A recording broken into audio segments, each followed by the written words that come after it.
Question number 12 on our Math 1105 Final Exam Review asks us to solve a quadratic equation. What you need to remember about a quadratic equation, there are usually three approaches. Number one, check to see if the equation can be solved by factoring. Put it in standard form and try to factor it. Number two, maybe it's the time to use the square root property.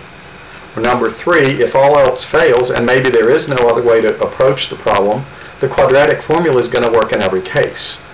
But I always try to tell my students, see if factoring works first by putting it in standard form and trying to factor.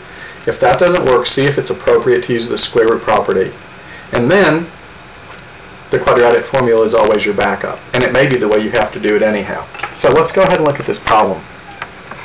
Alright, if I were solving this equation, remember the first thing I taught you in class is when you see an equation and you see a number that each term is divisible by, I think it's a good idea to go ahead and do it. So since this is an equation, we can divide both sides of it by the same number. Let's divide out the 2. Let's divide everything by 2, which makes the equation very quickly become x squared minus 6 equals 0. I mean, that's beautiful. It's gone. The numbers are easier to work with. Now, at this point, I hope you see that the square root property is calling your name. And the reason is because there is no x term. In other words, b is 0. If I were going to go to the quadratic formula, a would be 1, c would be negative 6, but b would be 0. And any time b is 0, it's an appropriate time to use the square root property.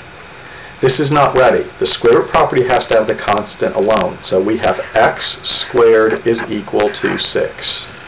And we now apply the square root property.